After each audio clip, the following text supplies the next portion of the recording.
O sea, la idea es que si viene personal, no solo compartirlo, y hay que difundirlo, los protocolos, porque si lo guardamos en el cajón no sirven para nada. No. Incluso tendríamos hasta que medirlo, las licenciadas, que está siempre como estamos súper con cantidad de tiempo siempre ocupado, a veces esa parte de la gestión que tenemos que hacer, que en realidad es gestión del cuidado, no la hacemos, pero aunque sea tener una medición de cómo se están llevando a cabo los protocolos, aunque sea en los momentos donde baja un poco el trabajo, que puede ser verano, yo qué sé, se fijan, cada uno en su lugar sabe cuándo es que está más tranquilo el servicio, y tal, se pueden planificar, yo qué sé, para hacer un seguimiento de 1 o 2 meses, aunque sea enero, febrero y marzo, y decir, bueno, todo el mundo conoce el protocolo. Si son 50 enfermeros y hay 25 solo que conocen el protocolo, bueno, yo tengo un 50% de conocimiento del protocolo, y ahí le voy a insistir con la capacitación. Primero si lo conocen, ¿tá? O sea, hay que difundirlo. Y después si lo aplican, ¿tá? Si los pasos del protocolo se aplican. Porque nosotros si no medimos, no vemos dónde está la falla para poder corregir. Es inevitable tener que medir los procesos. Que justamente la clase de hoy trata un poco de eso.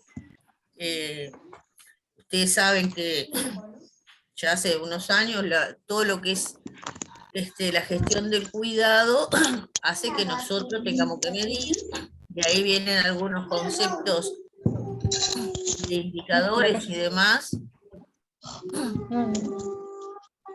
de indicadores, tasas que tenemos que tener claros, porque si yo estoy al frente de un servicio, yo tengo que decir, bueno, por ejemplo, en mi servicio,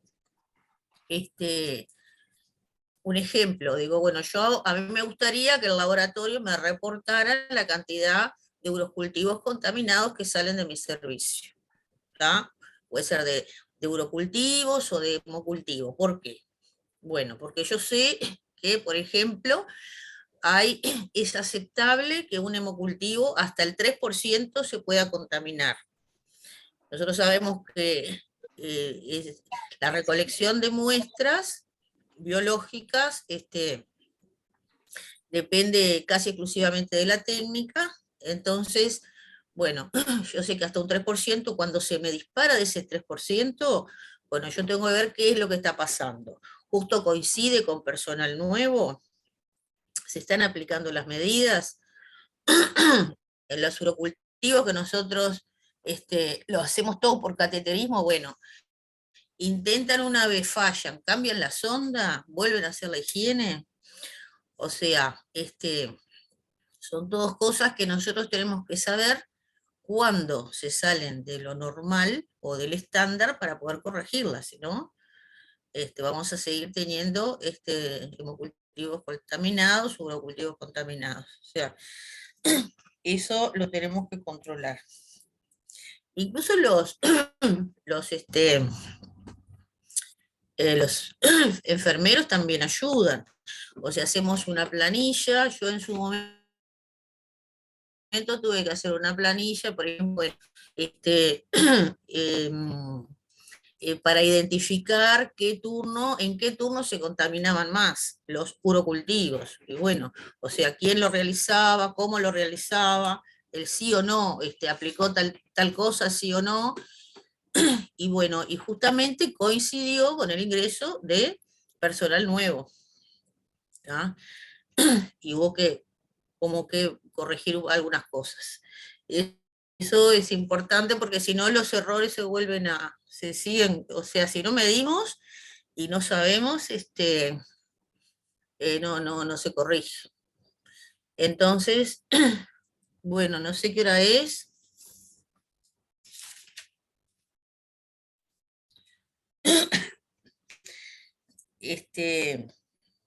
Ah, Sandra acá también era compañera de emergencia que puso nosotros también. Me imagino que nosotros también estamos atrasados o nosotros también estamos al día. ¿Está? No, atrasadas, disculpe. ¿Qué tenías, qué protocolo tenían ustedes? Hicimos uno de recepción del niño en emergencia, Ujú. Sí, haciendo lo que vimos más o menos contigo, de una valoración inicial con el triángulo, que es una primaria, una secundaria y un sample, perfecto. pero en la reunión que tuvieron contigo, que yo no pude estar, pero me transmitieron, me decían que vos decías de hacerlo enfocado más por patologías del niño. Entonces tenemos como que reverlo todo eso. Estuvimos viendo cosas ya, pero tenemos que terminar. Bueno.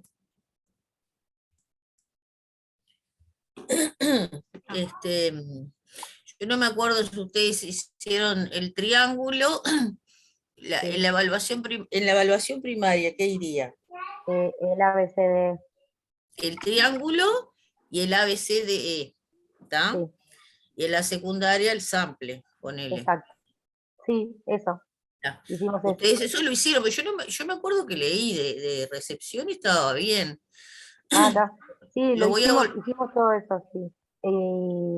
Y también el saber, la importancia en la transferencia de la información cuando llega el niño, sea de la emergencia móvil o del que lo traiga. También lo habíamos puesto ahí como otra herramienta. Sí, perfecto. ¿Y cuándo más aplicás el SAER? cuando también lo trasladamos al niño después a piso o alzar. Está perfecto. Ahí tenés el SAER para aplicarlo con el personal de la prehospitalaria que te lo trae, Sí, y para también transferirlo al destino del niño. sí. ¿Y qué otro tenían? De transferencia de información. No, de protocolo, solo ese.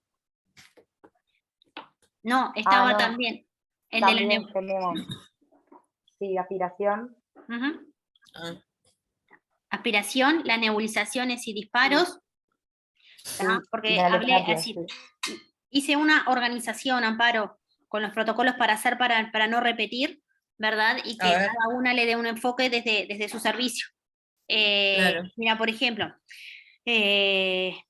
pediatría, era el ingreso del paciente pediátrico y oxigenoterapia, puerta de emergencia, bueno, ahí va, lo que dijo Mariana, lo del triage, ingreso del paciente, las nebulizaciones, aspiración, ayúdame, ¿qué más? ¿Y era hemocultivo o el urocultivo?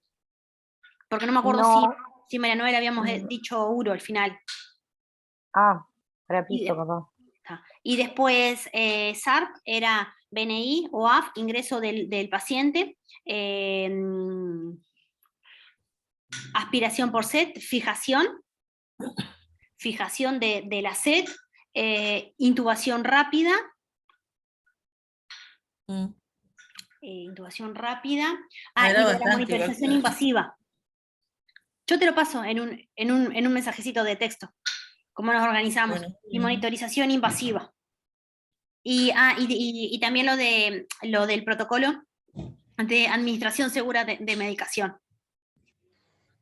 ah, Todo eso, ¿viste? Bueno, Amparo, para usarlo de la identificación de las bombas, de las tubuladuras, cada cuánto se cambian las tubuladuras, los 10 correctos, mientras preparamos medicación, tal que los cuidados ambientales y tal que tenemos que tener, también la participación de enfermería, el tema de los rótulos, que estén bien identificados, es más, tal que nosotros tuvimos que pedir rótulos específicos porque usábamos los de adulto.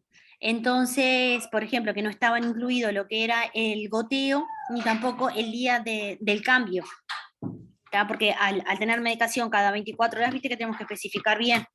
Y bueno, y mandamos a hacer rótulos específicos, por ejemplo. Y todo eso va a estar escrito dentro de ese protocolo de administración segura de la medicación. Está bárbaro. Y hasta ahí más o menos es lo Claro. que estábamos, es lo que conversé con las chiquilinas para dividirnos. Bárbaro. Perfecto. Genial. Bueno, ya son 7:20. Si tú ya quieres comenzar. Bueno, nosotros estuvimos hablando para seguir un poco en en la temática de la seguridad del paciente. Ustedes saben, ¿puedo compartir pantalla yo, no?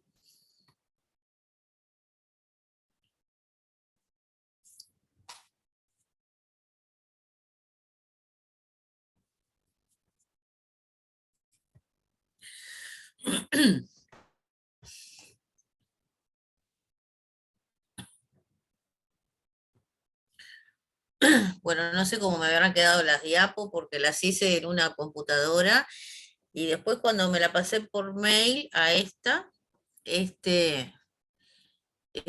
no me abría, me quedaba como en PDF y después se me ocurrió que lo que debía haber pasado es que las había elaborado en...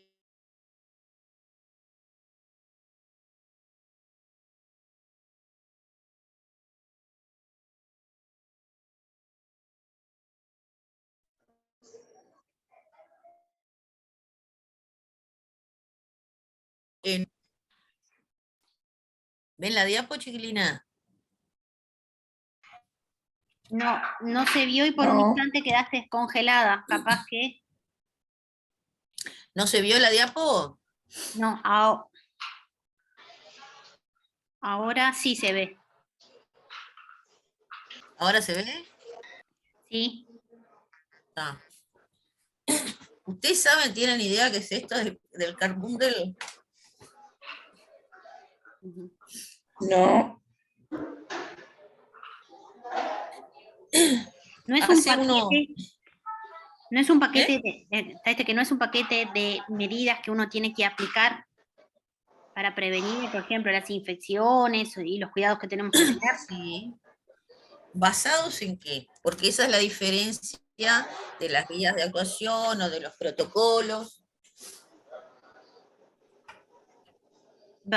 Lo de eso, basado en evidencia científica y en estándares. Basados en la mejor evidencia. Ustedes saben que muchas veces hay distintas formas de medir la evidencia, pero básicamente siempre es 1A, 1B. Hay distintas formas que igual nosotros nos damos cuenta cuál es la mejor evidencia. De la mejor a la peor evidencia, ¿de qué depende? Depende del tipo de estudios que se haya hecho para recabar esa información o para llegar a una conclusión. Ustedes saben que de los estudios, como que los más fiables, digamos, es el metaanálisis o la revisión bibliográfica y demás. Hay muchas cosas que se toman de adulto, porque en pediatría hay pocos estudios. Y bueno, yo acá lo que les traje es un conjunto de medidas para evitar las infecciones intrahospitalarias de los pacientes, sobre todo los que están en cuidados intensivos. ¿Cuáles son los riesgos de qué infecciones estamos hablando? Como decimos, bueno, yo tengo que armar un paquete de medidas para prevenir tal infección, tal infección, tal infección, que está relacionada con la asistencia o el cuidado de mi paciente acá en este sector. O sea, puede ser para CTI o puede ser para un cuidado moderado. ¿tá? Generalmente los paquetes de medida o los car bundles se realizan en los lugares donde el paciente permanece por un tiempo. ¿tá? ¿Cuál es el concepto? Es una estructura para mejorar los procesos de atención de los pacientes con una serie de medidas que deben de adoptarse siempre en forma confiable y permanente, y es la ley del todo o nada. ¿tá?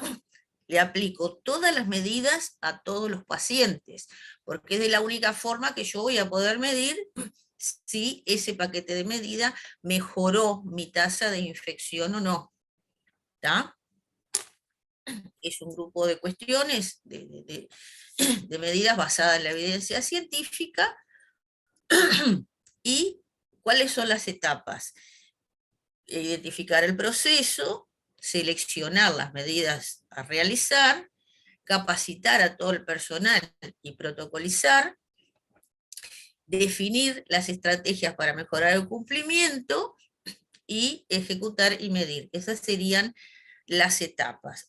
Entonces, yo les vuelvo a preguntar, ¿cuáles serían los riesgos de infección en un paciente que está en cuidados intensivos? O las infecciones.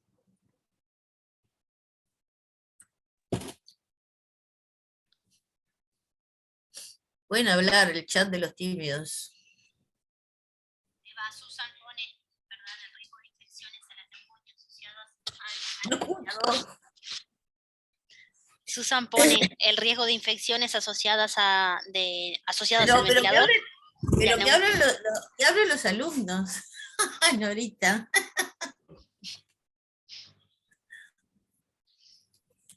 A ver.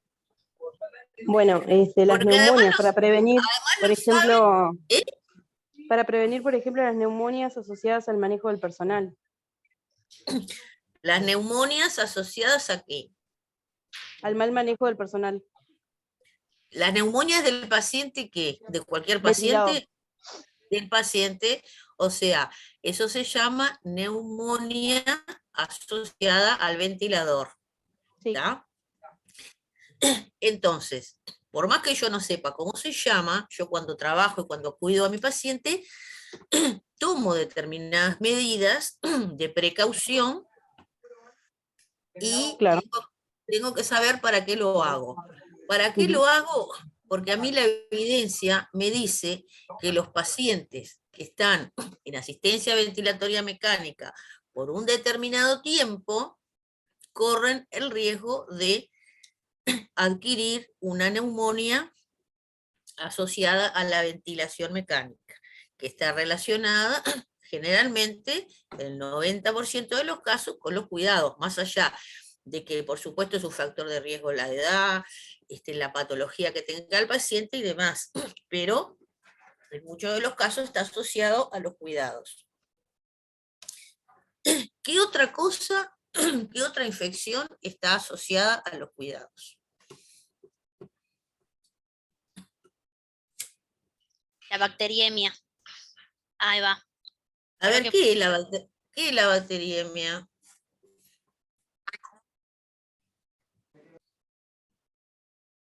Desglosen etimológicamente el término. Voy a bichar el chat mientras.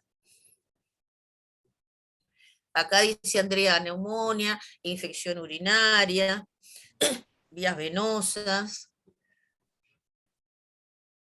infección en la sangre, dice una compañera que eso es la bacteriemia, la presencia de bacterias en la sangre.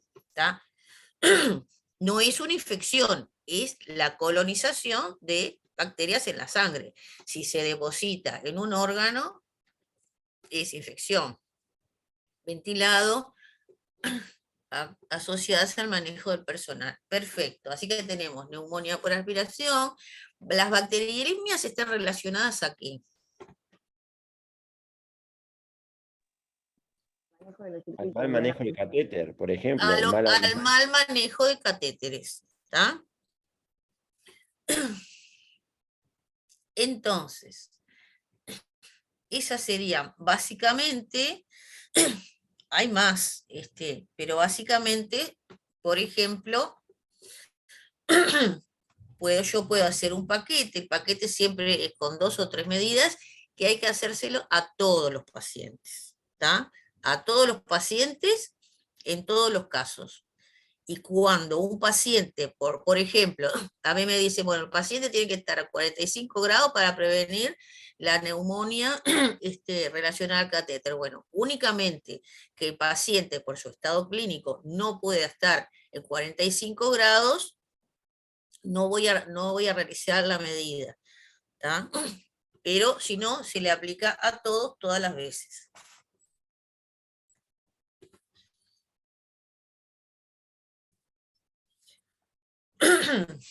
La neumonía asociada al ventilador es una neumonía que aparece en un paciente intubado luego de las 48 horas de estar en asistencia ventilatoria mecánica. Esta puede ser de comienzo temprano, que son determinados gérmenes los que actúan, o de comienzo tardío, después del 7º día de asistencia respiratoria, donde si ustedes ven, ya los gérmenes que participan son gérmenes más bien intrahospitalarios, ¿tá? Y bastante más malos que los anteriores. El aumento de la mortalidad, por supuesto, va a estar relacionado a la enfermedad de base, el uso de antibióticos preventivos indiscriminado, si tiene fallas multiorgánicas, síndrome de estrés respiratorio agudo, que podemos saber lo que es, o gérmenes multiresistentes. ¿Tá? Los gérmenes intrahospitalarios es un porcentaje bastante grande que aparece en esta patología por el ventilador. Los mecanismos por lo que adquieren los microorganismos pueden ser endémica, que generalmente, o sea, dependiendo de los mecanismos, por eso nosotros tenemos que saber cuál es el mecanismo de la colonización o de la patología para implementar las medidas. Puede ser por aspiración de microorganismos que colonizan la orofaringe y el estómago, o contaminación con gérmenes del material relacionado a esa ventilación, o de las manos del operador y demás. ¿Tá? A ver dónde se pone presentar.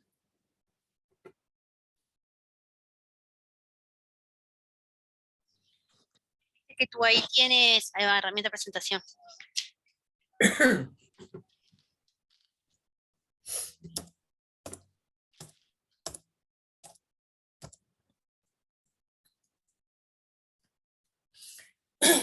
Factores de riesgo, por supuesto, el paciente con intubación endotraqueal, los días en que esté, la duración de los días, cuanto más días más riesgo, los menores de 2 años, la patología del ingreso, si es una patología severa o una patología respiratoria, aumenta más el riesgo.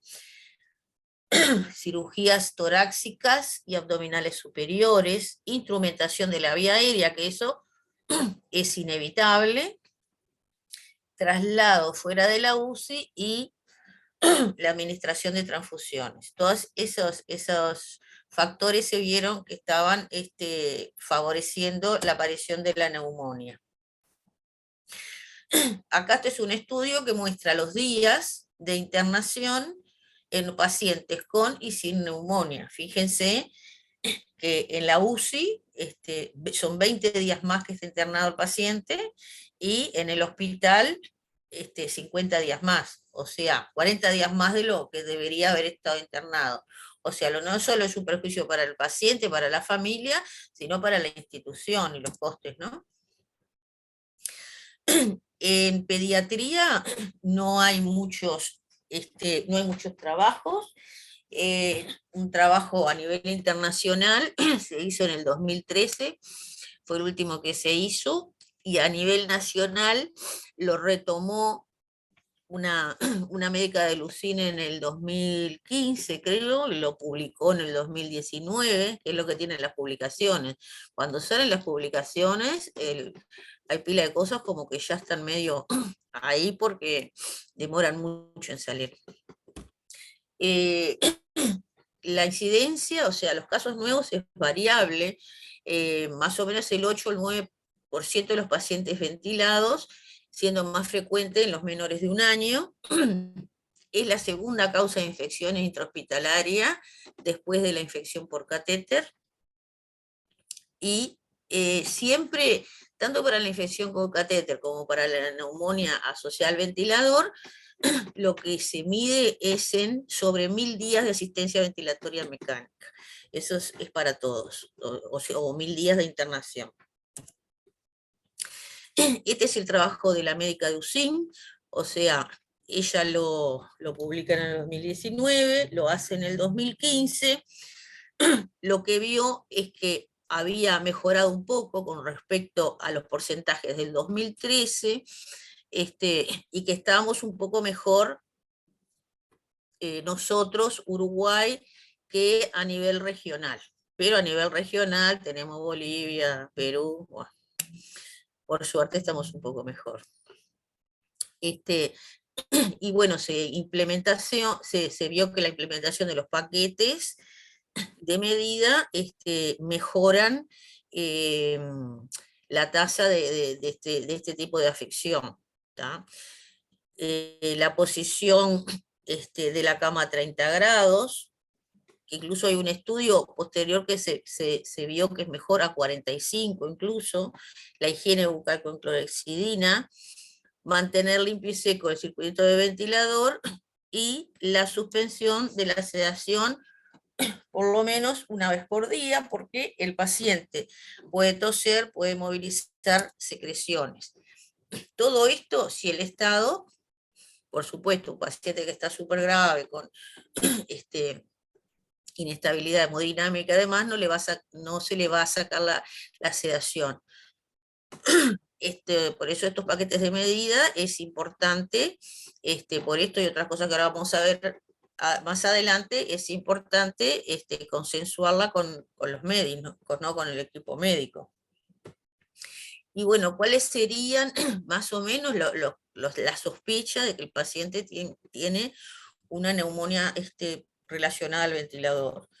La desaturación, el paciente en vez de mejorar cada vez necesita parámetros de soporte ventilatorio más alto y de oxígeno, y al menos 3 de los siguientes criterios: distermia, que puede ser fiebre o hipotermia de causa desconocida, leucocitosis mayor a 15.000 o leucopenia, o sea, menor a 4.000 de glóbulos blancos, aparición de secreciones purulentas, y aumento de la frecuencia de aspiraciones. Ustedes saben que las aspiraciones de rutina no se hacen más, o sea, el paciente se aspira según necesidad, y bueno, van a ver que ese paciente va a tener cada vez más broncorrea y más necesidad de aspiración, y incluso puede tener afección de la frecuencia cardíaca, ¿tá? O taquicardia o bradicardia. Por lo menos 3 de los siguientes criterios. Esos criterios.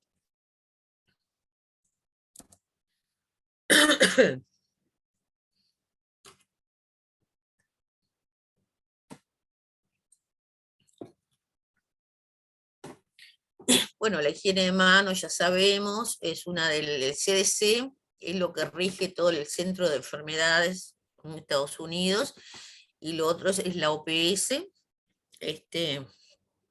Esto los enfermeros no tienen ni que venir a hablar de la higiene de manos. El posicionamiento del paciente con ángulo a 45 grados. Ahí hay un estudio.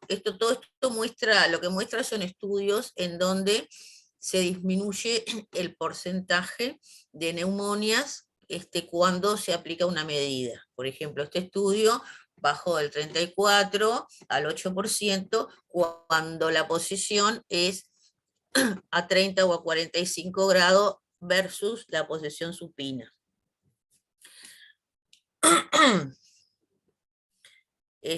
Aparte de que la posición supina puede favorecer atelectasias, lesiones de apoyo y demás. Estos son todos estudios. Bueno, este es un estudio de la higiene oral correcta, reglada con un antiséptico. Se se han utilizado varias concentraciones de clorexidina, la que tuvo mejor evidencia fueron las concentraciones al 2%, y se recomienda una vez por turno, o sea, 4 veces al día. Se debe lavar los dientes, el paladar duro, la lengua, y en caso, porque siempre tenemos que ver los peores escenarios de que no haya clorexidina, aunque sea con pasta de dientes. Esa colonización, esa cantidad de gérmenes que están en la orofaringe del paciente, van bajando y es lo que va a colonizar el tubo y el peritubo. Otra cosa, Amparo, que también aconsejan es que la higiene bucal se haga en el primer control.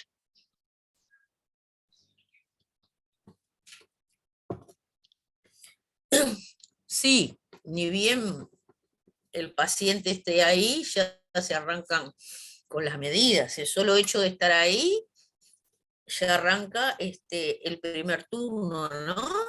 O sea, el que aplica las medidas, las va a aplicar la insuflación el medir que el manguito esté bien insuflado, yo qué sé, todo eso se arranca en el primer control. Bueno, la suspensión de la sedación, los riesgos que tiene, más que nada en los niños, es que el paciente se autoestube, entonces tiene que ser bien coordinada con los médicos, ver en el momento y estar al lado del paciente. Yo no sé si ustedes, el paciente está acompañado con su madre, supongo que sí, ¿no? Sí, que nosotros permitimos que el acompañante esté las 24 horas. Lo que tratamos de respetar es que sea un CTI de puertas abiertas y no está limitado el ingreso de los padres o de las personas que se encargan de la crianza, que sean referentes del niño. Está perfecto, como tiene que ser. Bueno, entonces también coordinar con los médicos, coordinar con el familiar.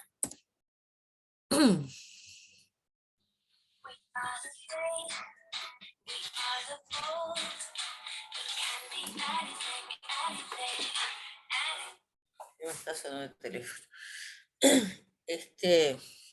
Bueno, el que implementa las medidas va a ser una medición, puede ser una medición semanal del cumplimiento del paquete. La muestra va a incluir a todos los pacientes.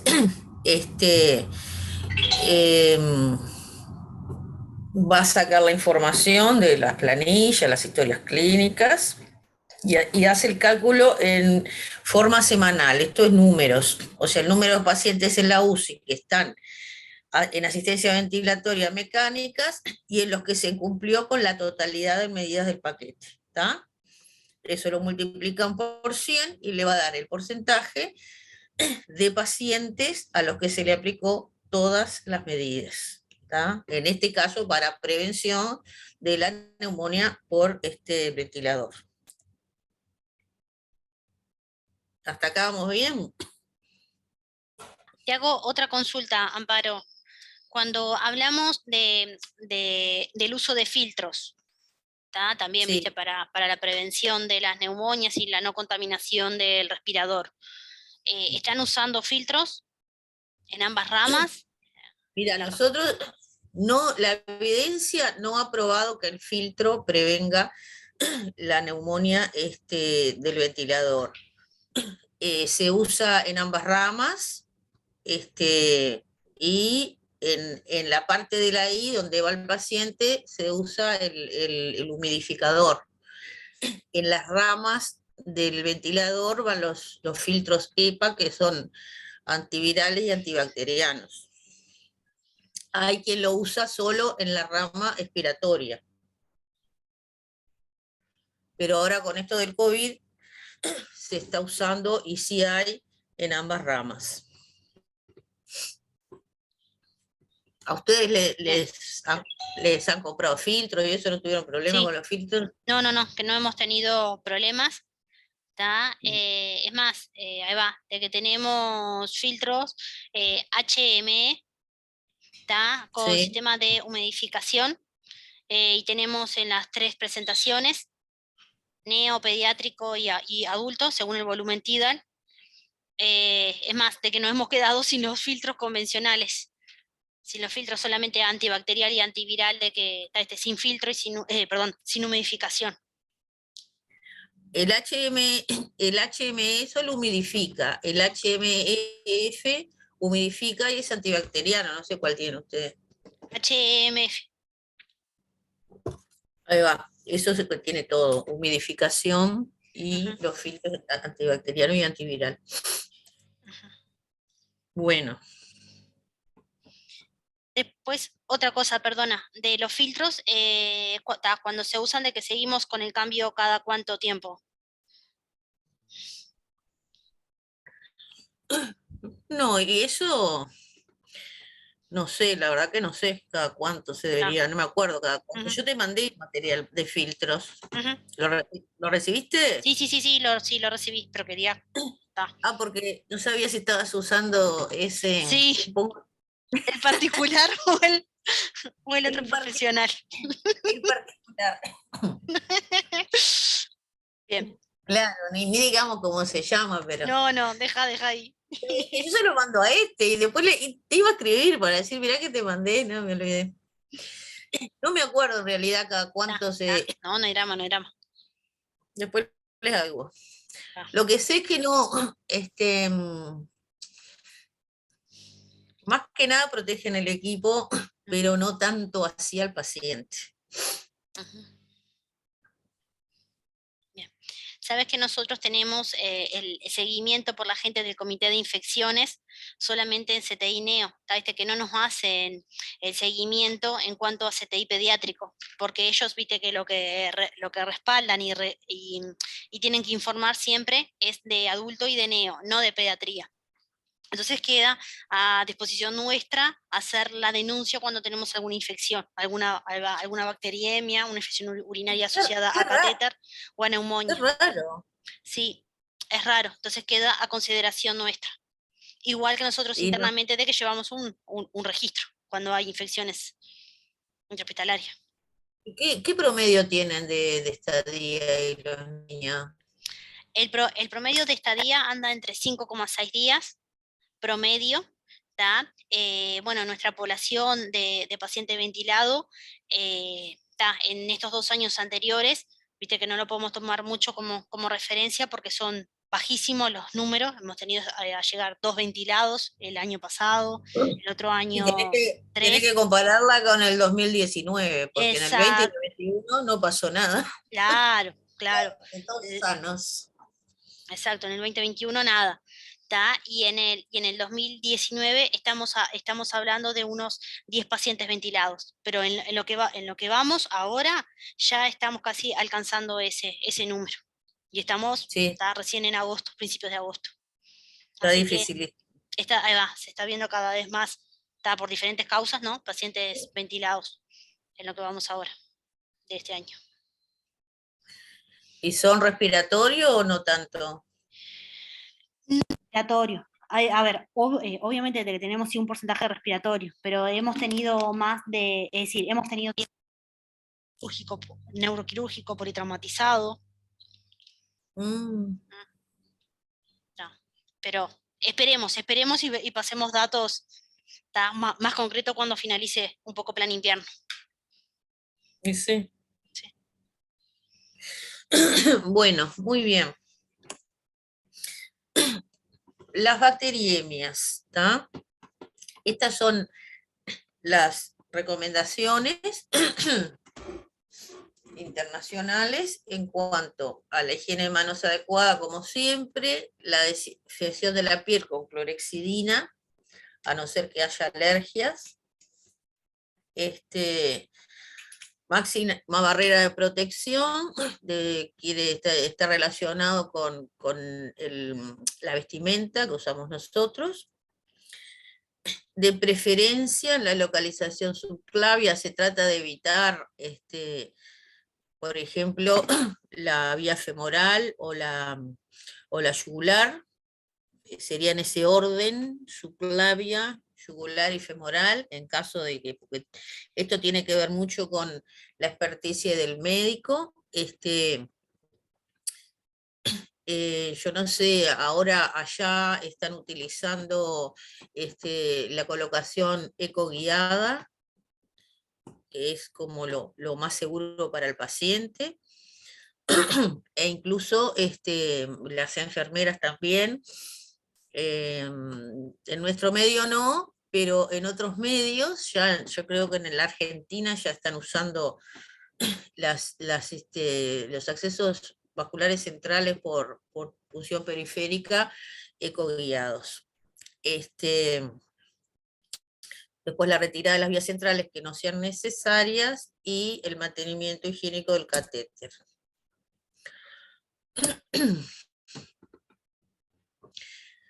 Ahí están los niveles de evidencia, bacteriemia 0, que también les traje bacteriemia 0 para las compañeras que están en piso y que utilizan accesos vasculares periféricos. El lavado de guantes, el lavado de manos, el uso de guantes antes y después, que el uso de guantes no exime la higiene de manos, eso es la categoría 1A, o sea, eso es lo máximo. Todos estos son categoría 1A, el uso de clorexidina para la preparación de la piel, que se va a usar cuando se inserta el catéter y después durante los cambios de apósito, ¿tá? Al 2%, la más recomendada. Utilización de barreras, tanto del operador, que va a utilizar gorro, mascarilla, bata, guantes y campo grande que cubra todo el paciente durante la inserción, y el asistente, básicamente, lo básico que tiene que usar por lo menos es gorro y tapaboca, ¿no? De preferencia la subclavia, lo que ya dijimos. Retirada aquellos catéteres que no son necesarios y reducir al mínimo la manipulación de las conexiones, ¿está? Limpiar los puntos de inserción del catéter y los sistemas de conexión, ¿tá? Antes de utilizarlo y dejarlos cubiertos para que no se colonicen con los gérmenes del ambiente. Todas estas recomendaciones son categoría 1A. Cuando tú hablas, Amparo, perdona, cuando tú hablas de dejarlo cubierto, ¿estamos hablando de dejarlo cubierto con gasa seca o una gasa embebida? No, gasa seca. Las gasas embebidas están recomendadas más que nada, si hay, porque no hay plata, es para el punto de inserción. Los parches con clorexidina para el punto de inserción, pero está. Para eso ya sabemos que en nuestro medio el parche es un parche transparente que sostiene el catéter y se puede ver el punto de inserción, pero no tiene el antibiótico local ese. Las conexiones, sí, con gasa seca. Y cuando las voy a manipular, que generalmente lo ideal es que tengan los filtros clave esos, se hace la desinfección con alcohol al 70. Bueno, los 5 momentos, esto es la clásica de los 5 momentos para lavarse las manos. La desinfección de la piel, se puede usar iodóforos en caso de que exista alergia a la clorexidina. Estos son los trabajos que demuestran que la clorexidina del 2% disminuye la infección más que el alcohol y el iodofón, la povidona iodada, que yo no sé la gente joven si conoce el iodofón, porque no hace tiempo largo que se retiró, ¿no? Algunos cirujanos lo siguen pidiendo. Pero... Sí, viste que nosotros en el servicio que tenemos por reserva, y la clorexina al 2%, tenemos al 2 y al 4%. Y lo que se está gestionando es para usarla en monodosis, para no ingresar con el antiséptico a la habitación. Cuando se haga un procedimiento puntual, ingresar directamente Sí, con una mini dosis de antiséptico para no contaminarlo. sí, y claro. Sí, eso es lo ideal. Al 4%, ¿no es medio fuerte? ¿La usan? No la usamos, pero la tenemos ahí. En el caso nos quedemos al 2, porque en todo caso al del 4% hay que rebajarla. Claro, sí, medio fuerte, pero Mm. bueno.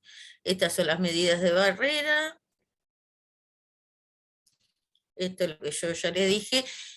Y una cosa importante de los, em, es que el antiséptico se tiene que esperar que seque. ¿Tá? Se aplica y se espera que seque. Esta es la localización que yo les decía. Evitar el uso de la femoral, porque es una zona bastante colonizada, incluso en lactantes, que usa pañal, ni que hablar, ¿no?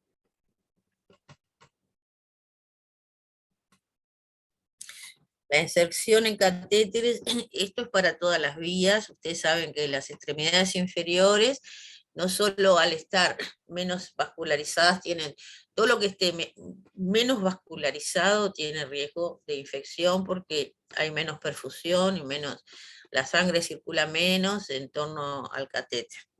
Si están pasando fármacos con un pH extremo, o sea, muy ácido, muy básico, también va a quemar, o si están pasando soluciones hipertónicas, también tienen más chance de lesionar en los miembros inferiores. Entonces, generalmente cuando nosotros, por ejemplo, en emergencia es bastante común con los lactantes, como acceso así, utilicemos los miembros inferiores, porque a veces el capital venoso del niño no da para otra cosa, pero en realidad si lo usamos, lo debemos usar para las primeras tomas de muestra o los primeros tratamientos, y en el momento que se pueda cambiar de sitio ese acceso vascular.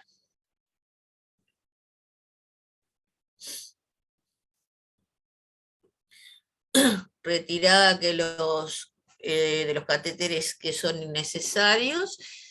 Eso también, eso es importante, todos los días se debe de evaluar con el equipo médico, bueno, qué tan necesario es ese.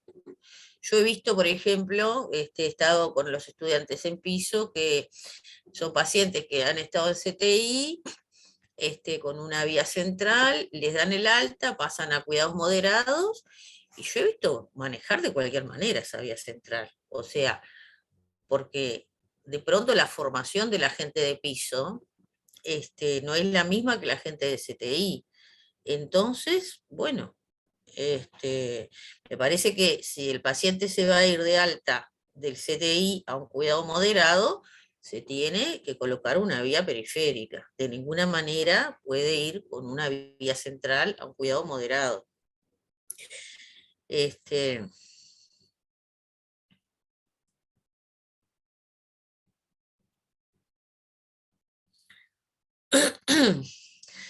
Reducir al mínimo la manipulación, como ya dijimos, limpiar el catéter con alcohol 70. Esto ya lo dijimos. A ver, algo más que les pueda aportar.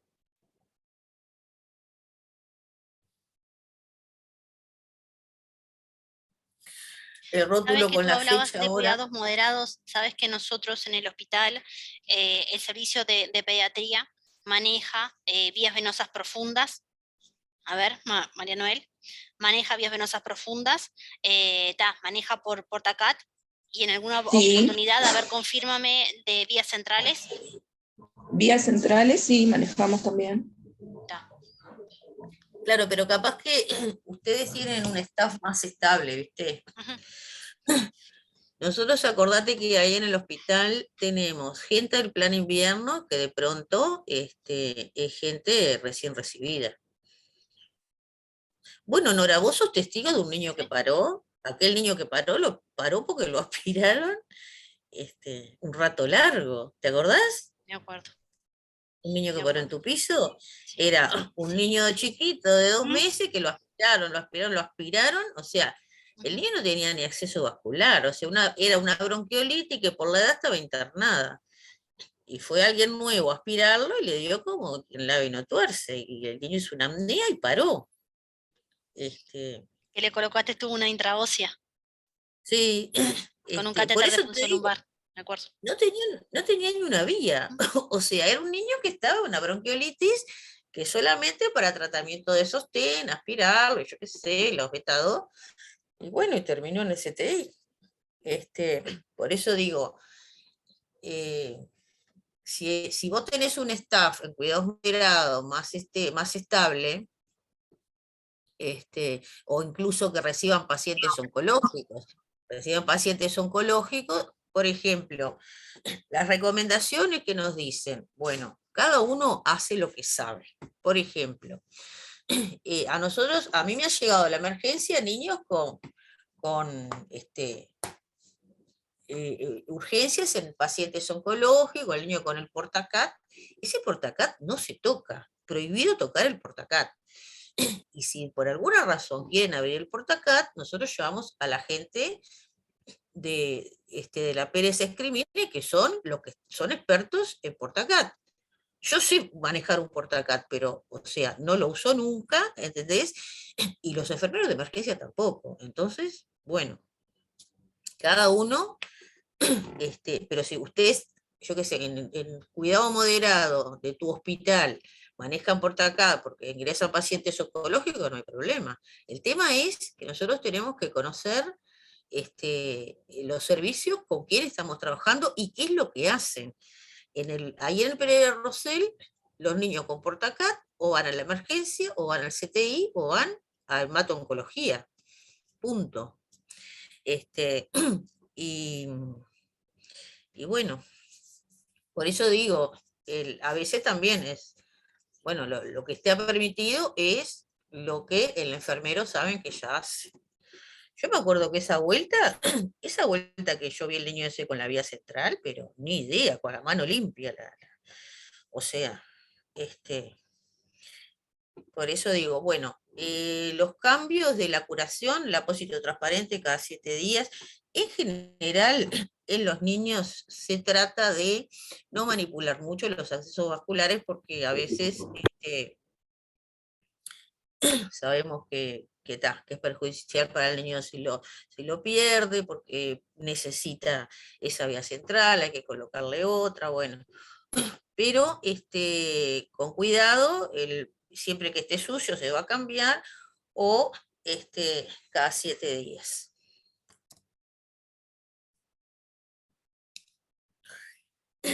Después las tubuladuras, cuando se utiliza sangre, hemoderivados o lípidos, también se deben cambiar dentro de las 24 horas.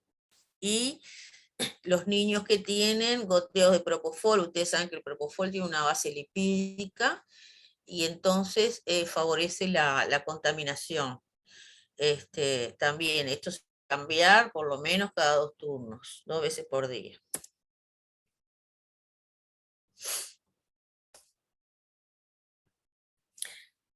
Antiguamente se cultivaba la punta de catéter a todos los niños que se les retiraba la vía central.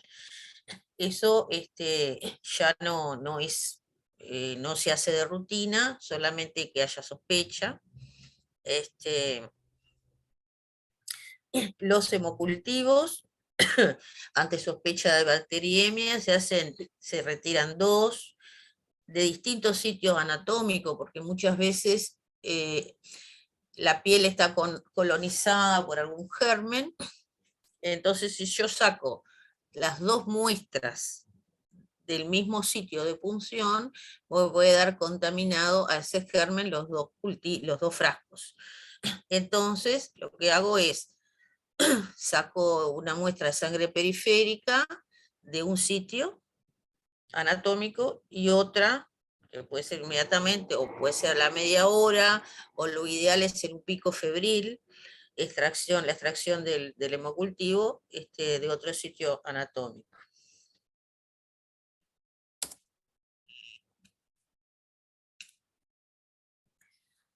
Esto es lo que yo le decía, solamente si existe sospecha. La sospecha sería un paciente con distermia, o sea, fiebre o hipotermia, con cultivo positivo.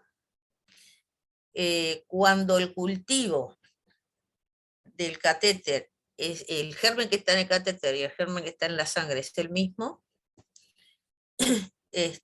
y bueno, de pronto no demoran tantos días en pacientes donde se le ha hecho procedimiento, se ha tocado mucho, ha estado ese acceso vascular.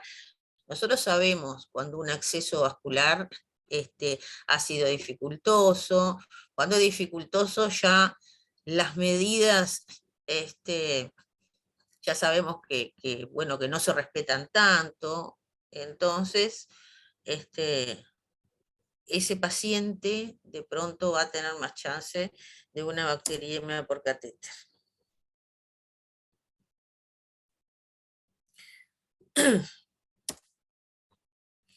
Bueno, estos son los síntomas, calofrío, fiebre. Y bueno, se le saca el catéter y desaparece en la sintomatología. Bueno, está. Esto es lo que yo le decía, el mantenimiento higiénico con el parche. Las recomendaciones especiales es parches impregnados con gluconato de clorhexidina, que fíjense que las tasas de reducción de las infecciones bastante altas, 60%. Esto que no sé si hay en nuestro medio, que son catéteres impregnados con antibióticos, tetraciclina y rifampicina.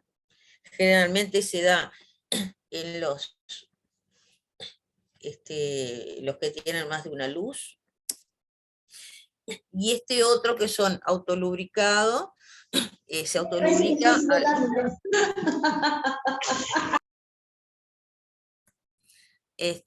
con el contacto de la sangre. Los catéteres con la recubierta de antibiótico, sabes que también está discutido porque no saben si el paciente puede llegar a desarrollar alguna alergia, por más que sea una mínima concentración. Entonces estaban viendo de que si se le iba a solicitar un consentimiento a los papás. Te digo, pues estaba yo con el tema de las previsiones y uno de los que ofertaron que fue este tipo de catéter. Y era eso. Y creo que es el policial quien los estaba usando.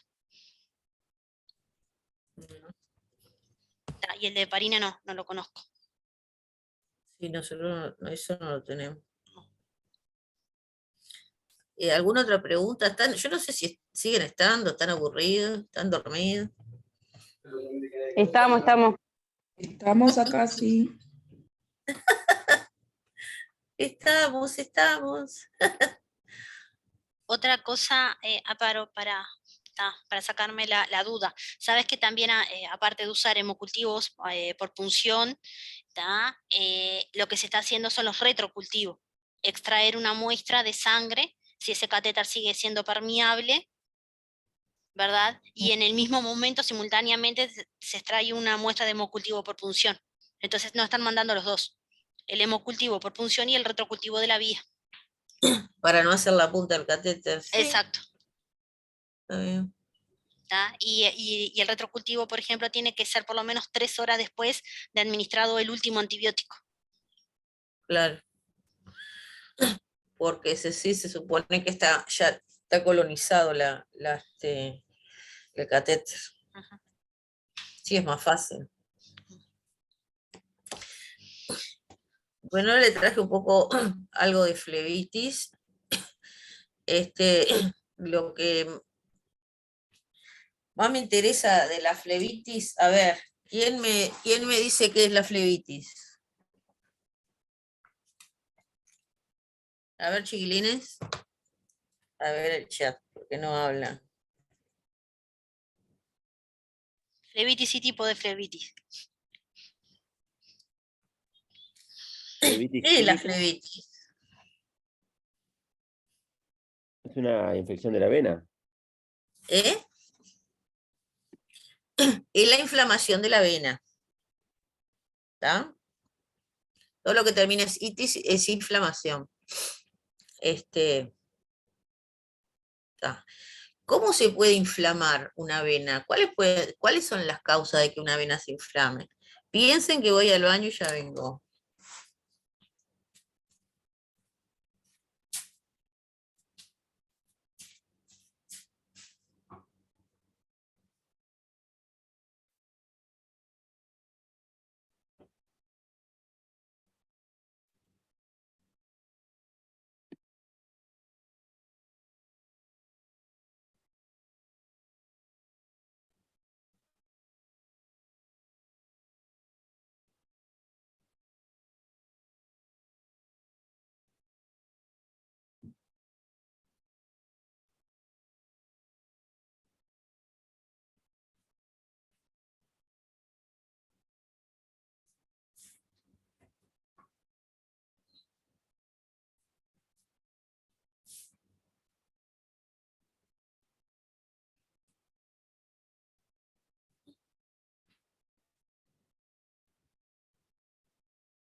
Bueno, a ver, estoy acá.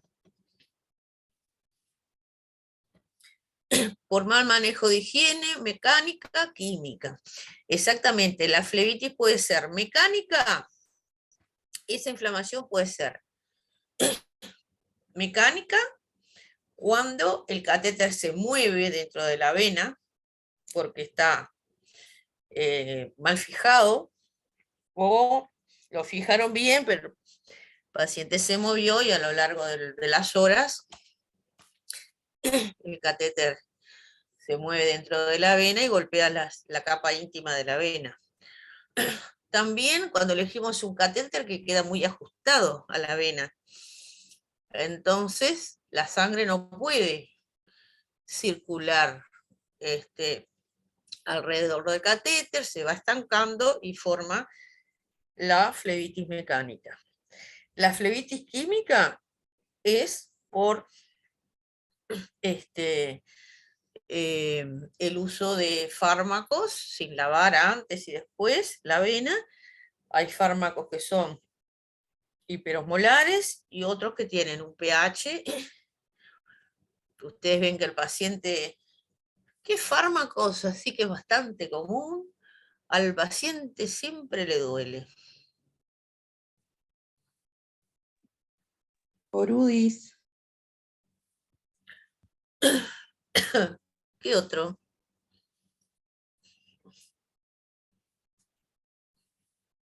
Bueno, a veces los fármacos vieron que el pH normal, digamos, es 7, de ahí para abajo es muy ácido, o de ahí para arriba es muy básico. O sea, cualquiera de los dos extremos de pH hacen que duela.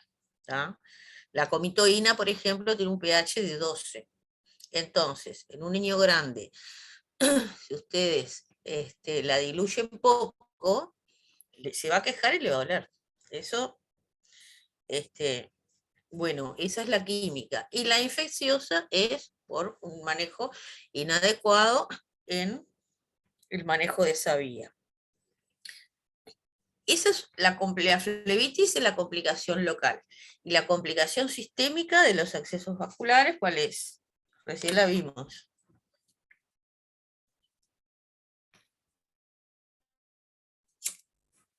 Escucha. No se, Sí, Amparo, sí se escucha. no se ve, pero sí se escucha. ¿No se ve? ¿No se ve? Hasta que venga la docente. No, no se ve nada. Voy a dejar de compartir y volver a compartir, a ver.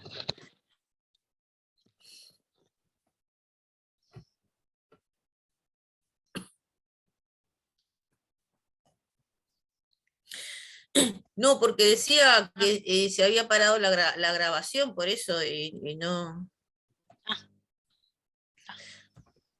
Y ahora no me sale compartir el pantalla, ¿no? Ay, espera que voy. Bueno, por lo menos se escucha. Vamos arriba. Sí, sí, sí, sí. No todo está perdido.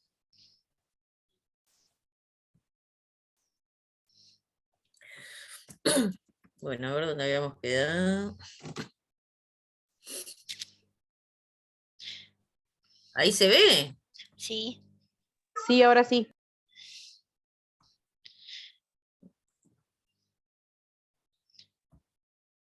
Ahí se ve, pero te voy a pedir que empieces del principio, porque estoy grabando. ¿Estás volviendo a grabar? Sí, sí, porque había hecho una pausa cuando tú fuiste al baño.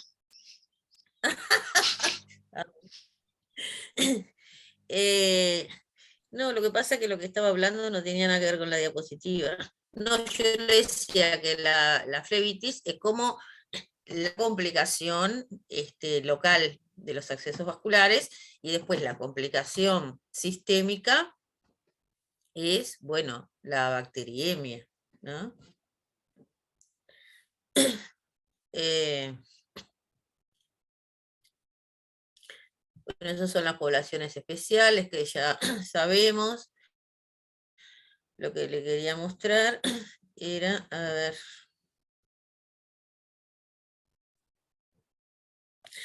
Por supuesto que nosotros siempre, o es lo ideal, en los niños con acceso vascular difícil, o que ya sabemos, o que bueno, que siempre en los equipos hay uno que, por lo menos uno que sabemos que de pronto funciona mejor. Tenemos que dejar un poco el ego de lado por el bien del paciente, y bueno, en los niños difíciles elegir o dejar que funcione dependiendo de la cantidad de compañeros que seamos, bueno, si somos dos, pinchará 2 veces cada uno, y si somos más, va a pinchar una vez cada uno. ¿Tá? Siempre el cuidador tenemos que hacer participar al cuidador, y esto es importante porque vieron que hay madres que tienen miedo, se ponen ansiosas. Ya el hecho de dejarla estar con su hijo es bueno. Nosotros funcionamos en el regazo de la madre a todos los niños, o sea, el niño está UPA, o sea, todos los procedimientos de enfermería le hacemos a UPA de la madre, ya sea cateterismo vesical, los accesos vasculares periféricos, siempre están a UPA de la madre, le ponemos un videíto en el teléfono como medio de distracción, y tal. Lo ideal sería poder usar la pomada EMLA, que es el anestésico local, pero bueno, como no hay demasiada, y los accesos vasculares son muchos, dejamos la pomada EMLA para la punción lumbar, pero si pueden, lo ideal es poner la pomada EMLA, esperar 30 minutos, y después funcionar con todas esas medidas que yo le digo, AUPA de la madre, con métodos de distracción y demás. Y si están los dos padres, mejor. Planificar el dispositivo a utilizar. Nosotros generalmente usamos el 24 para casi todo, a no ser para los pacientes más graves que de pronto necesitan reposición o demás.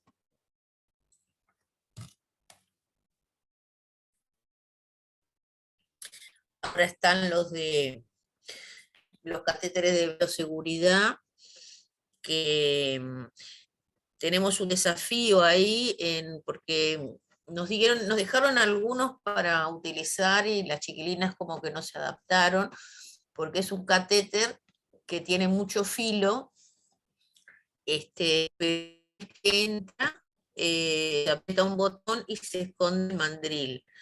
Entonces, ni sale sangre, ni tenemos el riesgo de punción. El operador no tiene riesgo de punción.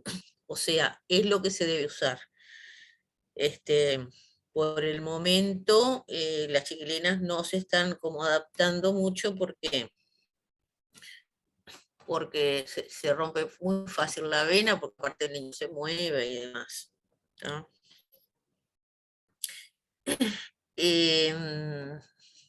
Bueno, es un poco las complicaciones derivadas de la técnica, la flebitis, la extravasación. La extravasación, hay que tener claro lo que trabajamos en pediatría, que las bombas de infusión a mí no me van a pitar si la solución está infiltrada, porque las bombas de infusión están programadas con una determinada presión, es una presión bastante importante, al punto que ustedes trasladan a un paciente en la camilla con la bomba al lado y sigue pasando, o sea, creo que está a 400 centímetros de agua, una cosa así, tiene una presión importante, entonces la solución va a pasar igual en los tejidos del paciente, sobre todo los lactantes que tienen bastante tejido adiposo y demás. Entonces, quiero decir que los niños que estén con sueroterapia no confíen en que la bomba le va a pitar la infiltración. Tienen que controlar ese miembro por donde está pasando el suero. ¿Cuáles son las características de la extravasación? ¿Cómo yo diferencio el edema de la extravasación de otro edema? O sea, yo tengo un bebé gordito, que bueno, muchas veces a mí también me queda la duda con los leucos y de todo, ¿está infiltrado o es que al gordo ese, viste, lo apretamos con leuco y le saltan los rollos? ¿Cómo identifican ustedes un miembro infiltrado? A ver, los tímidos del chat.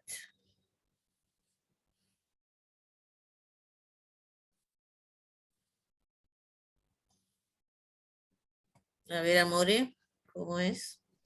La zona está como endurecida a veces. Muy bien. Es un edema duro y como más. A diferencia de los otros edemas, porque acá puede ser otro edema. Doloroso. Es duro, es blanco y es frío. Duro, blanco y frío. Si ustedes tienen una flebitis, ¿no? La flebitis, ¿cómo la identifico? ¿Cómo me doy cuenta que está haciendo una flebitis el paciente?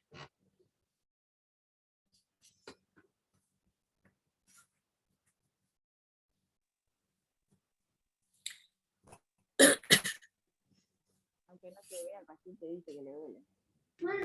¿Cuáles son los signos de inflamación?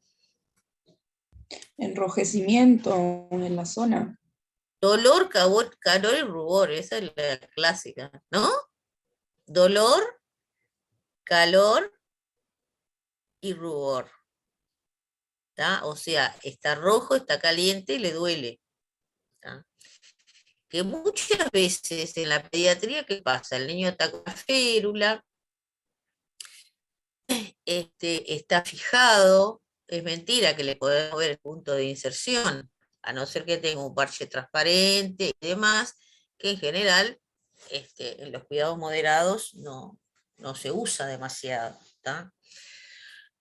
Igualmente, aunque lo usemos, le vamos a poner cosas para fijar esa vía.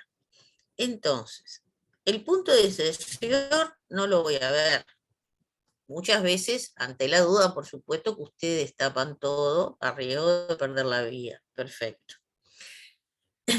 El rubor de pronto tampoco lo ven, porque le sacan las fijaciones y no sabemos si es rubor porque tiene una flebitis o rubor porque el pegamento del parche o qué sé yo le dejó rojo. Entonces, ¿con qué nos quedamos? Con el dolor.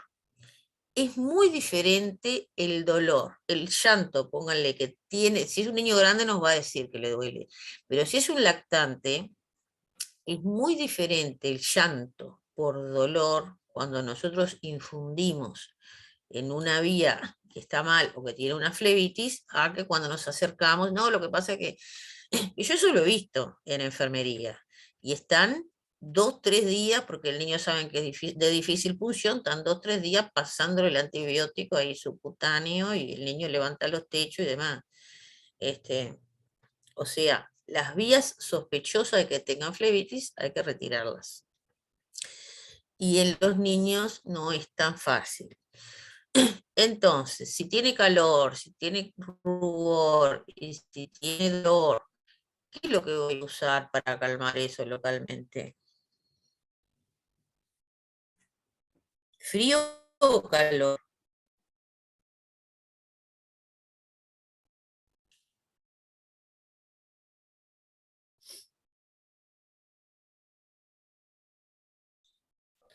Nosotros lo hacemos Frío. con frío. Va a ser frío, perfecto. Y cuando tengo una solución extravasada, ahí todo en el subcutáneo, ¿qué le voy a poner? ¿Frío o calor? Yo necesito lograr una vasodilatación local para que esos vasos me absorban todo el líquido que está ahí en el subcutáneo. ¿Qué voy a usar? Calor, ¿verdad? Calor. Ujú.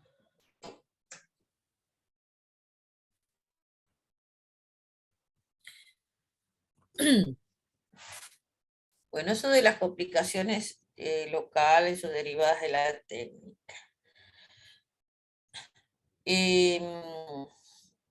La parte esa que dice insuficiencia cardíaca, edema de pulmón, edema cerebral, ¿eso cómo se logra a través de una terapia intravenosa? ¿Cómo puede pasar?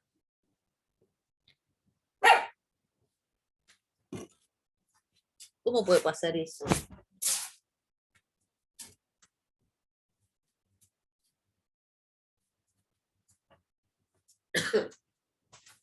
¿Y qué signo va a presentar el paciente que a mí me haga sospechar y vaya a mirar el suelo?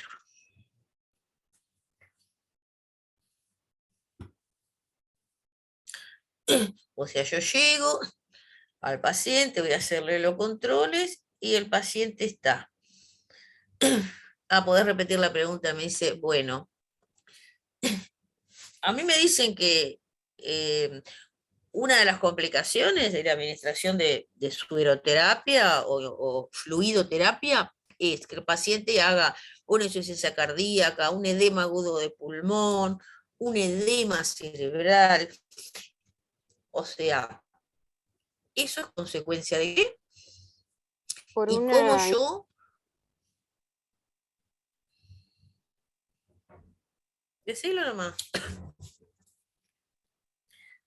O sea, yo llego, voy a controlar a mi paciente dentro del turno, y es un paciente que supóngase, no sé, puede ser desde un posoperatorio, de una cirugía sencilla, hasta, no sé, una neumonía que recién llegó y está con un suerito de aporte.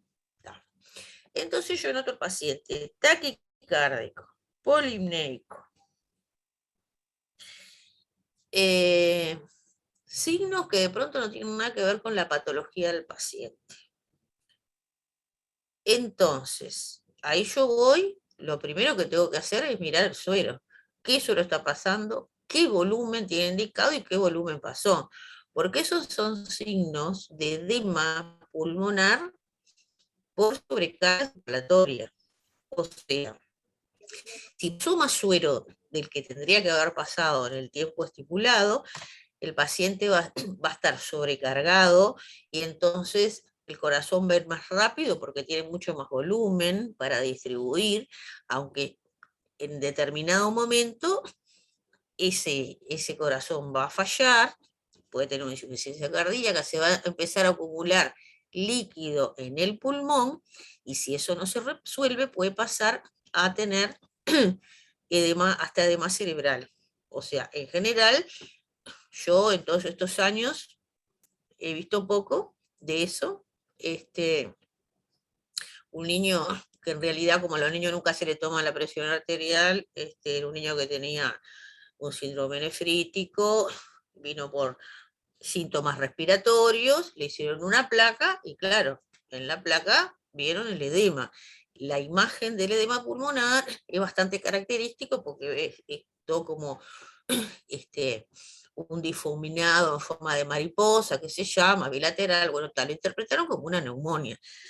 El niño seguía ahí en observación, eso fue en el vespertino, y de mañana ya estaba con alteración de la conciencia con edema cerebral. O sea, tenía una sobrecarga circulatoria impresionante, por un mal manejo de los volúmenes. No fue iatrogénico, que se le pasó mucho suero, pero sí que tenía un mal manejo de los volúmenes con una presión.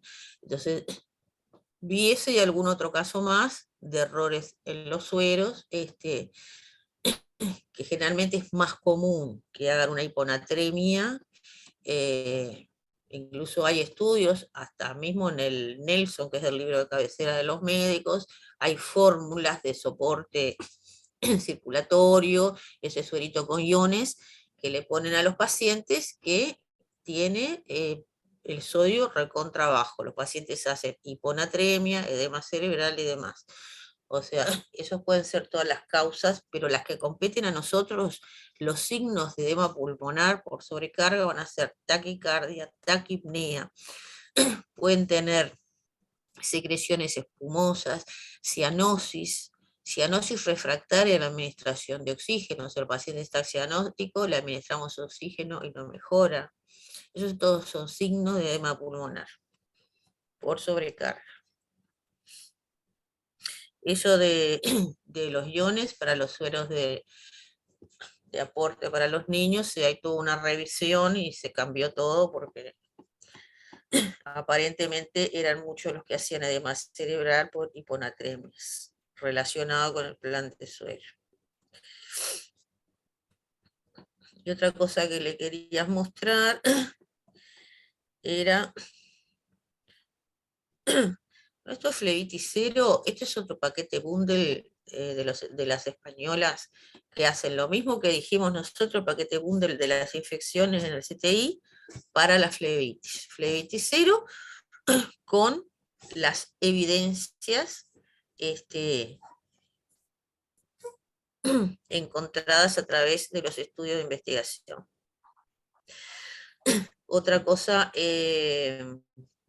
bueno, estos son dos conceptos de por dónde entran los gérmenes, ¿tá? Por sueros, por hemoderivados de las manos, las infecciones intraluminales. Estos son los cuidados, que ya más o menos los vimos todos, y le quería mostrar una que es donde están en la flebitis química, el pH de las soluciones. Esta escala es una escala de la escala de Max-Doc, donde nos muestran, no sé por qué no puedo iniciarla para hacerla más grande,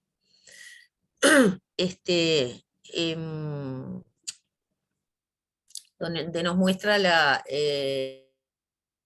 escala de la probabilidad de tener o no flebitis el paciente.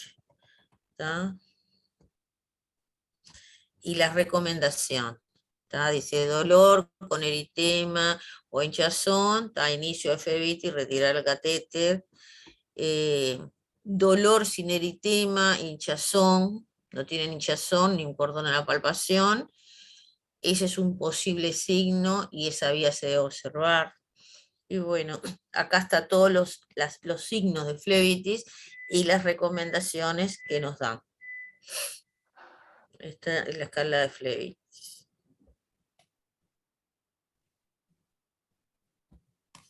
Estos son trabajos que avalan todas las recomendaciones. La flebitis química, como yo le decía, aparece como respuesta irritativa de la vena, la capa íntima de la vena, la administración de ciertos compuestos. Cuando tienen pH muy extremos, o sea, muy ácido o muy básico, cuando y la osmolaridad, sobre todo si son hiperosmolares. ¿Tá? La velocidad de infusión, el material del catéter y el tiempo que hace que lo tenga.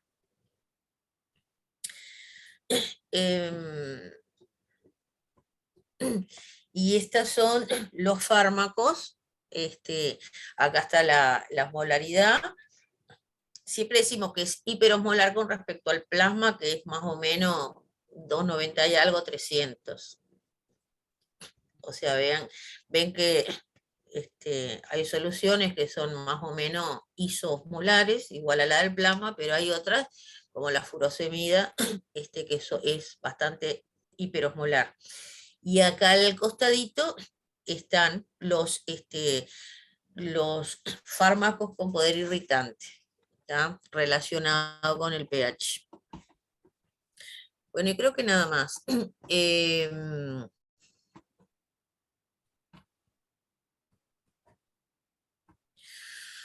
Como esta semana no tuvieron deberes, lo que vamos a hacer es, esta semana que viene van a tener los ejercicios de fármaco y los ejercicios relacionados con el paquete de medidas, o sea, va a ser fácil. Y la clase que viene vamos a corregir lo de alteraciones vasculares y estos dos otros trabajos. Y si las licenciadas tienen algo de los protocolos, algún protocolo para presentar, está bueno que ya lo vayamos presentando a los compañeros. ¿Qué les parece? Abran las cámaras, pues ya nos despedimos, nos tenemos que despedir con las cámaras. Prendan las cámaras, chilines. Bien, Stephanie, Tania, María Noel, Mariana, Leticia, la gente de la NEO, Marcia, José, Alejandra, Soledad, Martín, Marcia, Dayana. Los ejercicios de fármaco los hacemos las nurses también. Si quieren, ¿por Bien. qué no? Ah, bárbaro. Bien. Me gustaría que ojalá puedan conseguir la clase esa, Norita, de Sí. Lucía. Sí, ya nos vamos a poner en campaña. ¿Tá? Ya nos vamos a poner en campaña cuando se reintegre esta segunda docente o segunda referente o segunda técnica en informática. Por eso sí, es esa la idea. ¿Tá? Es solamente una de las clases de fármaco la que falta. Además, el resto están todas. Sí, Susan, por favor, porque esa clase es impagable. Aparte, no le podemos decir a Lucía que la vuelva a dar, nos mata. No. Aparte es importante y fue así. Rapidísimo. Y lo que pasa es que era mucho contenido. Lo ideal es que ustedes la pudieran repasar y repasar y repasar. Claro, volver a verla, poder sacar un poco más de apunte.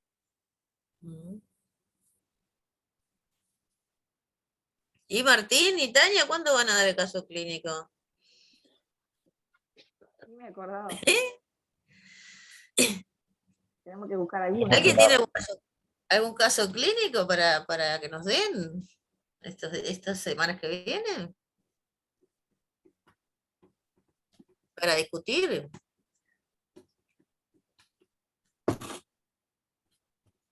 No, cobardes. Yo no tengo ninguno. ¿Eh? No he tenido ninguno. Por tu turno. Fuera de Ha habido pacientes jugosos en otros turnos. ¿Dónde? ¿Acá en Laure? Sí. ¿Cuál? Un neonato. Ah, el que nada. Sí, bueno, sí, no me acordaba. Fue de tarde. Y que lo trajo la mamá. Sí. ¿Está vivo todavía? El del... No, ¿qué va a estar vivo? Sí, Antonio dijo antes de ayer, hasta antes de ayer estaba.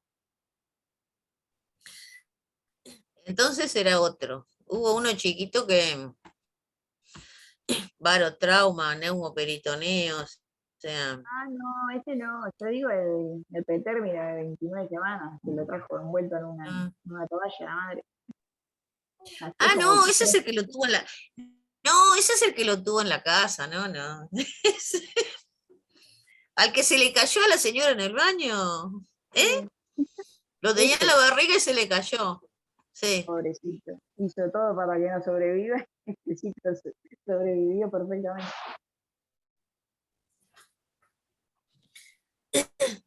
Bueno, ¿alguna duda, algo que quieran que les busque o que les comparta? O que... Quedo con los deberes del filtro, ese que no me acuerdo yo cada cuánto se cambia. No, tranqui, si tenemos alguna duda o algo, te la hacemos llegar. Así nos ponemos puesta a punto con los protocolos. Ay, la chiquita, está on fire. Ciencia de la comunicación. Qué divina, mortal. Bueno, chiquilines, descansen. Dale. Gracias, hasta el próximo martes. Chao, chiquilines. Beso. Feliz martes. Chao, gracias. Chao, chao. Chao, gracias.